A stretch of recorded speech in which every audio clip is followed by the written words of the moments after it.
Nah, terus tahun 2004 dapat kesempatan untuk mengikuti Indonesian Idol. Gitu. Akhirnya ya udah deh, kenapa enggak? Siapa tahu ini menjadi jembatan nih. Itu momen yang paling berkesan dalam perjalanan karir. Gitu. Lagunya kayak apa? Yang belum tahu dengerin sedikit ya. Kita bikin intimate concert yang fans-fans lama kita juga aduh pengen dong ngeliat lagi kalian bisa bareng gitu. Dan ternyata itu konser kita tuh 3 jam. Sama sekali nggak berasa. Homesick loh, karena kan kita di karantina kan. Iya, di karantina tuh ya? Iya, kita di karantina yang kitanya sendiri, tapi masih bisa sih kontak sama orang rumah gitu. Itu berapa lama tuh Kak karantinanya? Tergantung kita sampai kapan kita dieliminasi.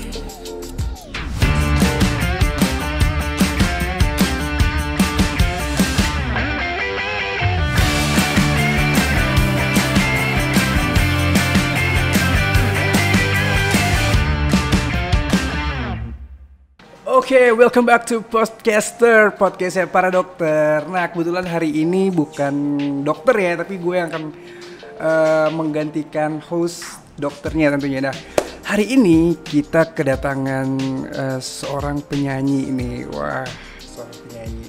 Penasaran kan siapa? Mari kita sambut. Ini dia, Kak Helena.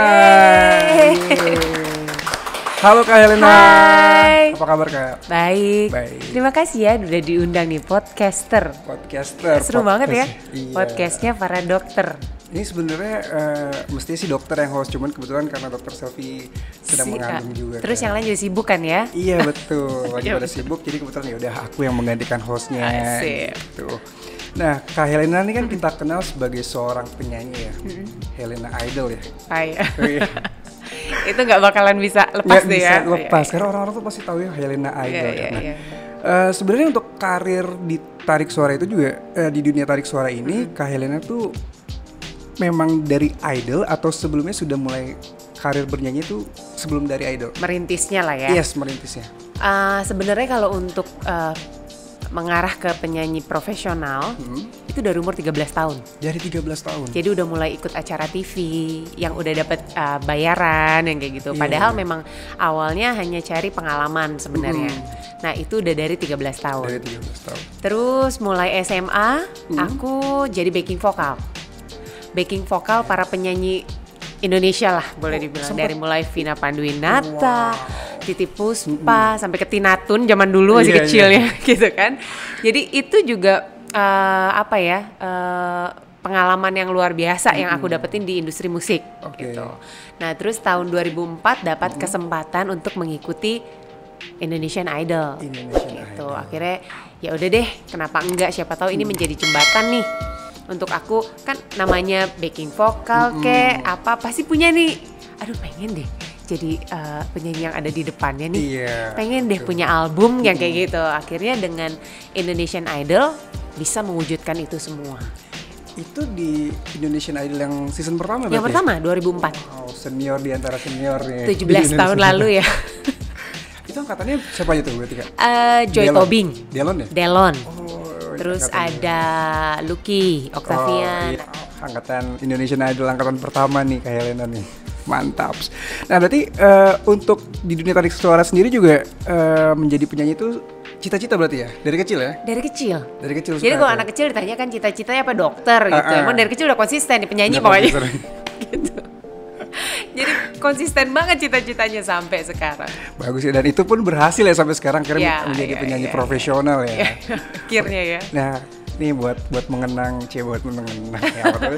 Kita mau dengerin nih sedikit lagu favorit Kak Helena tuh apa, dan nyanyiin sedikit aja buat teman-teman yang lagi nonton podcaster nih. Jadi lagu favorit aku, aku ambil ini dari single pertama aku. Jadi itu pengalaman luar biasa. Tahun 2005 akhirnya punya album perdana. Setelah Idol gitu kan, punya album perdana yang diproduseri oleh Mas Andi Rianto. Terus juga pencipta lagunya almarhum Glenn Fredly. Judulnya Bukan Dia. Jadi itu momen yang paling berkesan dalam perjalanan karir gitu. Nah, lagunya kayak apa? Yang belum tahu dengerin sedikit ya. Oke. Bukan dia Bukanlah dia yang seharusnya memiliki aku. Bukan dia, bukanlah dia yang sesungguhnya hatiku mau. Dosakah bila terpaksa aku hidup tanpa memilih?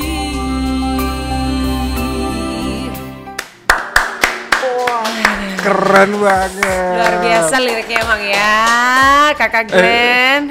Kakak Bung. Luar biasa. Terima kasih Kakak Bung sudah menciptakan lirik yang luar biasa dan dinyanyikan oleh Kak Helena yang suaranya tuh bagus banget, menurut aku sampai merinding loh. Asli, ini merinding gak Bung? Coba kalian. Padahal di sini kita doang berdua ya. Kita doang.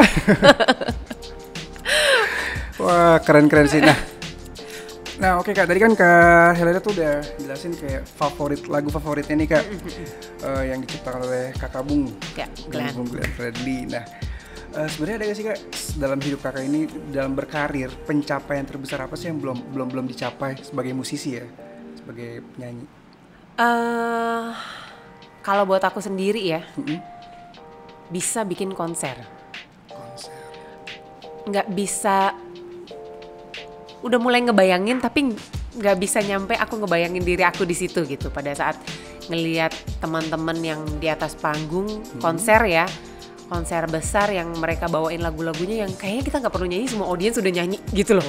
Ya itu tuh bagian yang paling luar biasa gitu.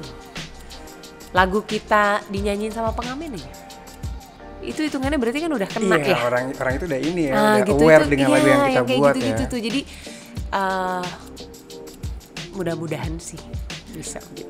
Tapi apa emang mungkin hampir semua musisi kali ya, pencapaian terbesarnya itu adalah pokoknya gue harus buat konser yang megah, yang orang-orang pokoknya nggak bakal dilupakan sama orang-orang, iya nggak sih?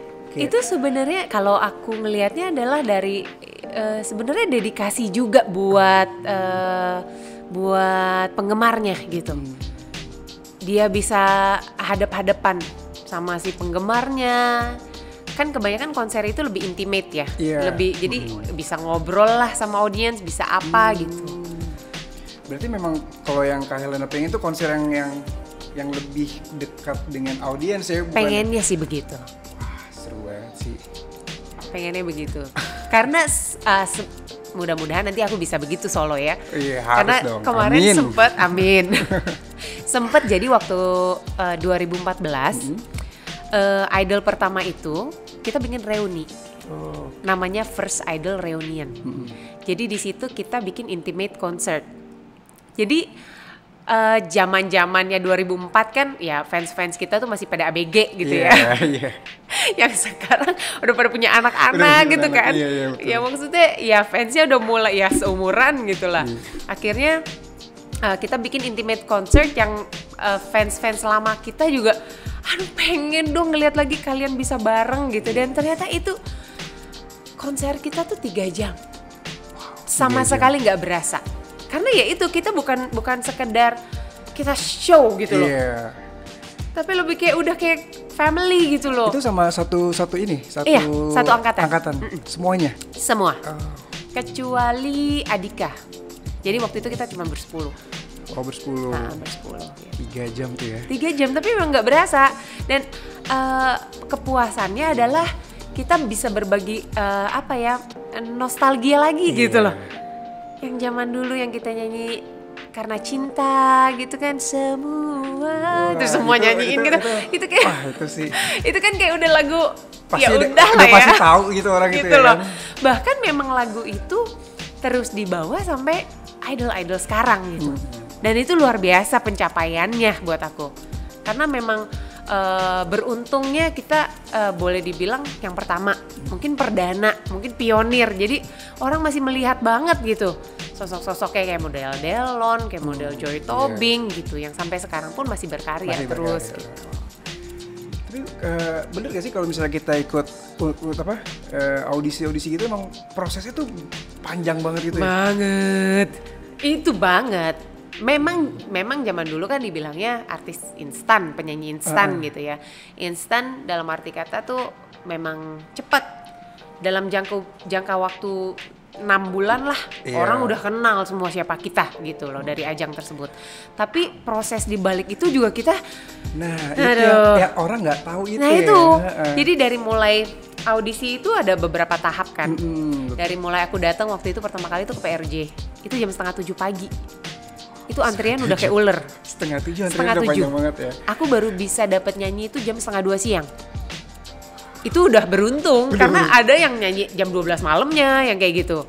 Bahkan begitu melewati step-step itu sampai akhirnya waktu itu kita dikumpulin lagi 100 orang di Taman Mini untuk disisihin lagi sampai 30 orang. Itu cuma 2 hari, tapi tiap 2 hari itu dari mulai jam 7 pagi sampai jam 4 pagi. Jadi begitu hari pertama sampai jam 4 pagi kan ya, baliklah kita ke hotel. Nah jam 7 tuh kita udah digedorin satu-satu. Lagi. Ya itu prosesnya. Jadi memang faktor luck mempengaruhi. Kalau saya bilang banyak sekali suara yang bagus, banyak banget. Tapi mungkin pada saat mereka ketemu juri di momen itu, mungkin aja moodnya hilang, nyanyi jadi nggak karuan, yang kayak gitu. Lebih ke mood sih kayaknya. Iya sih, kalau bayangin kan kita harus dari pendaftaran nunggunya, proses itunya sampai pada akhirnya kita ketemu juri, udah capek nunggunya. Yap. Plus minus sebenarnya, aku ngelihat zaman aku sama zaman yang sekarang. Zaman yang sekarang tuh plus minusnya juga dari media sosial ya. Iya. Jadi belum jadi, misalnya nih belum jadi pemenang nih, tapi gila followersnya udah banyak banget yang kayak gitu kan. Tapi bullyingnya luar biasa. Misalnya penggemarnya nyerang sih ini, ya dulu tuh di kita mah nggak ada gitu loh. Ya paling kita dengar kritikan hanya dari juri. Gitu. Dan sekarang pun ini ya banyak juga musisi-musisi yang justru cover lagu orang. Juga, naik ya. Iya, bisa lebih naik ya. Iya, kalau aku bilang mungkin dari sekarang udah makin banyak peluang sebenarnya. Dari mulai kita yang mau di pelosok kayak memang kita punya bakat, kita rajin lah media sosial. Orang ngelihat kayak gitu gampang banget jadi viral gitu. Saat sekarang. ini juga platform kita juga banyak banget yang ngedukung untuk supaya nama kita cepat naik juga kan, dibanding zaman kayak Iya, itu dia. Nah, ini juga penting buat teman-teman, ternyata tuh walaupun sekelas Indonesian Idol juga, itu prosesnya juga nggak segampang itu karena ada lagi yang pendaftarannya harus nunggu berapa lamanya, ada prosesnya lagi. Benar. Sampai akhirnya berada di titik 10 besar ya kayak. Iya. Wow. Homesick loh, karena kan kita di karantina kan. Iya, di karantina tuh ya. Iya, kita di karantina yang kitanya sendiri, tapi masih bisa sih kontak sama orang rumah gitu. Itu berapa lama tuh Kak karantinanya? Tergantung kita sampai kapan kita dieliminasi.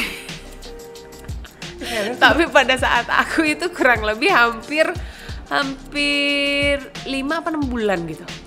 5 sampai 6 bulan. Iya. Itu Kailana berapa besar kemarin? 4 besar. Wah, sampai 4 besar. Gitu. 5 sampai 6 bulan ya. Jadi memang juga tuh ya. Perjuangannya pun ya luar biasa sih. Iya, itu kayak mengorbankan waktu juga buat keluarga ya. Semua. Ya tapi hikmah dari semuanya adalah yang memang ya itu aku bisa punya album sendiri, bisa bekerja sama musisi yang luar biasa yang nggak kepikiran deh bisa dapat lagunya Glenn, lagunya Melly Goeslaw, lagunya Dewiq, lagunya Baby Romeo. Nggak kepikiran sampai situ, tapi ya bersyukur gitu.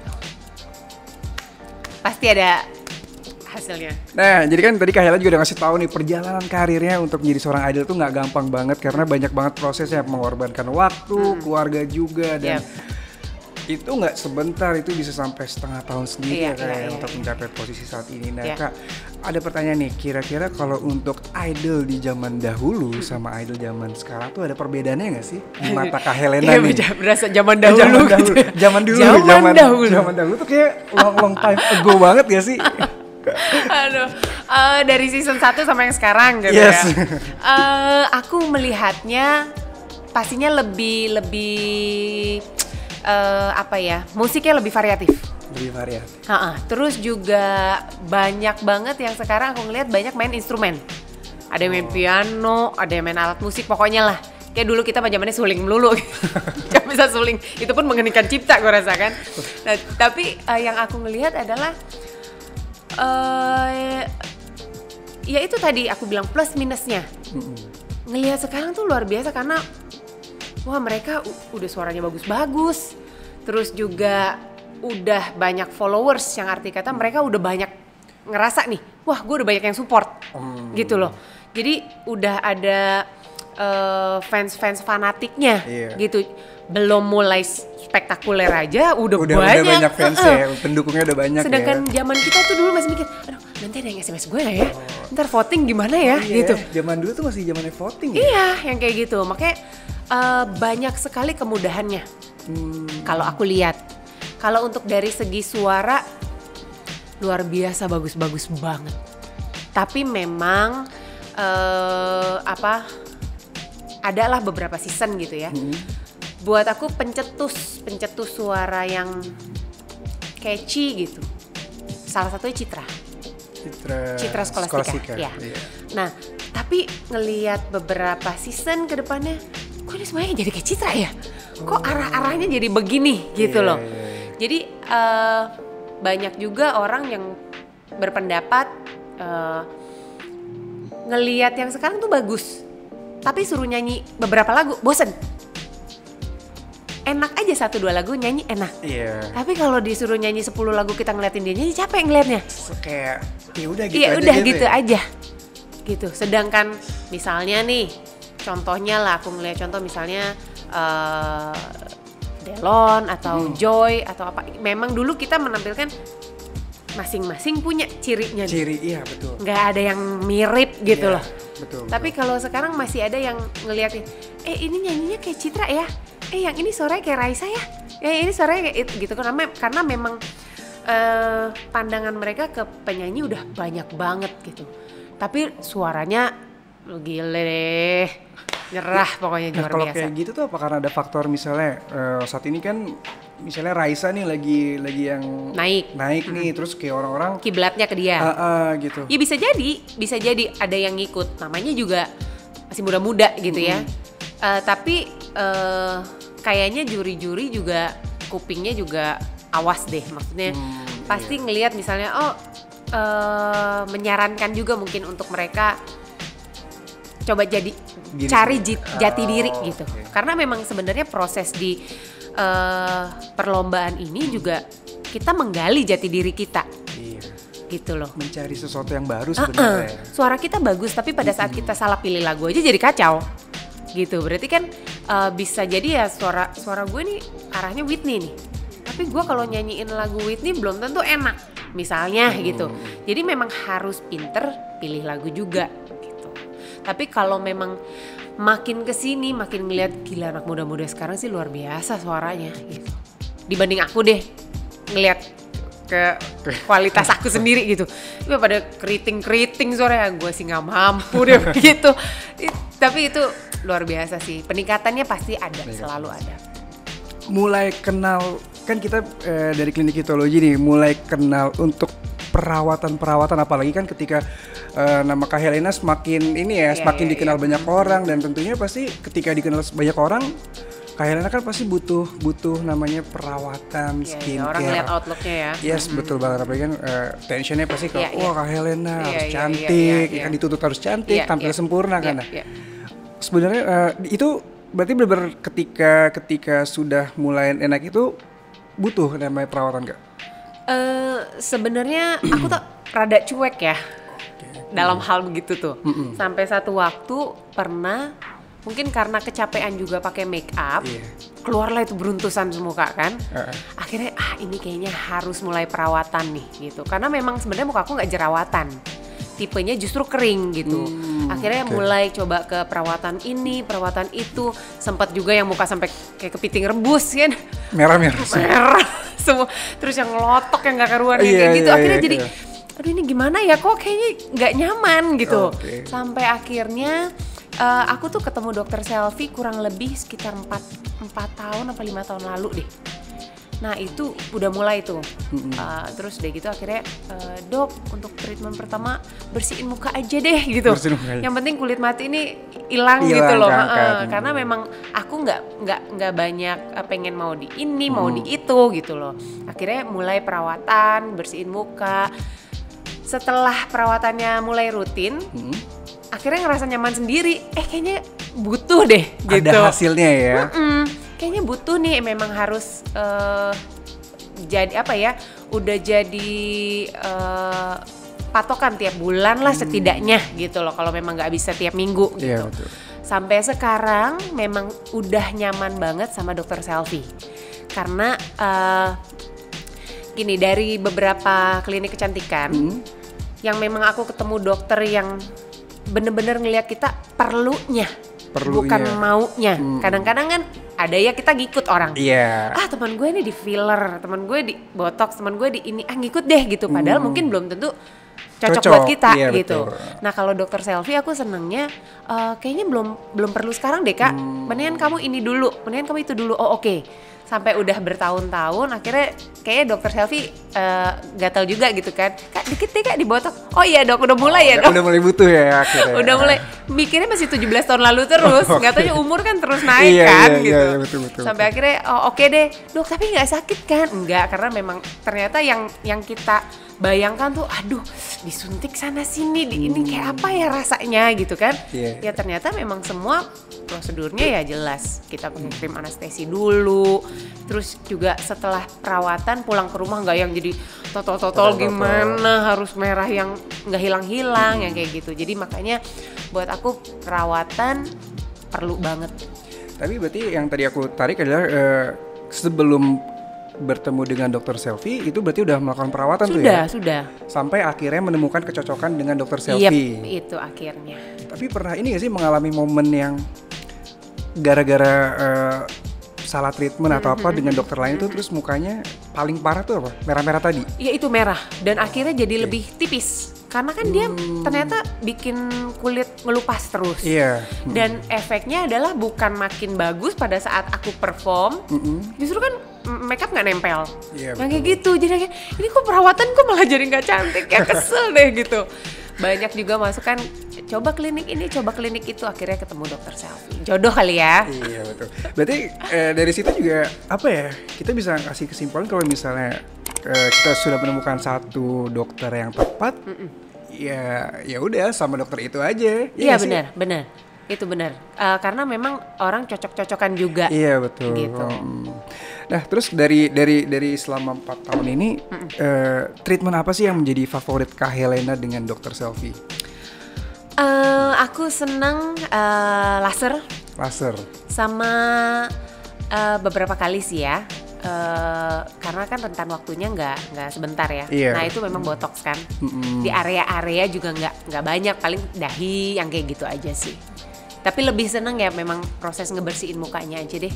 Itu kalau udah ngeliat, oh ini udah habis dibersihin ini ya kotorannya ya, oke. Gitu. Jadi seru sih akhirnya. Berarti laser ya? Ya. Udah laser aja so far yang sejauh ini. Oke. Nah berarti kalau menurut Kak Helena nih, dokter Selvi tuh di mata Kak Helena dokter yang seperti apa? Apa ya? Bikin tenang. Kadang ada kan, ya satu sisi kita mental kita untuk ke dokter kecantikan aja udah mesti disiapkan ya. Betul. Gitu. Kadang-kadang ya kayak tadi gitu, aku pengen ngeliat nih misalnya lagi tarik benang, dok aku mau tarik benang dong dok gitu, padahal nggak usah deh kayaknya mukanya udah misalnya ada shape-nya atau apa gitu. Nah dokter Selvi aku senengnya, kak kamu udah perlu ini deh, tapi tetap dia balikin lagi ke kita, mau nggak kira-kira gitu. Jadi nggak semua treatment yang ada ya disodorin gitu loh. Ini kak coba ini ya sejauh yang memang diperlukan aja gitu. Iya, teman kita salah satunya adalah penyanyi juga nih. Oh gitu ya? Ya bener serius, penyanyi juga. Oke guys, nah itu dia tadi gue udah ngobrol banyak banget nih sama Kak Helena dari awal karir Kak Helena sampai akhirnya Kak Helena memutuskan untuk melakukan treatment kecantikan bersama dengan Dr. Selfie. Sekali lagi aku mau terima kasih banyak nih Kak Helena udah bersedia untuk datang di podcast pada episode hari ini. Sama-sama. Thank you banget. Sukses selalu buat Kak Helena. Thank you. Oke teman-teman, jangan lupa untuk terus saksikan podcaster hanya di Youthology Family dan juga jangan lupa untuk subscribe, like, comment, dan share tentunya. Sampai jumpa lagi teman-teman. Dadah. Bye.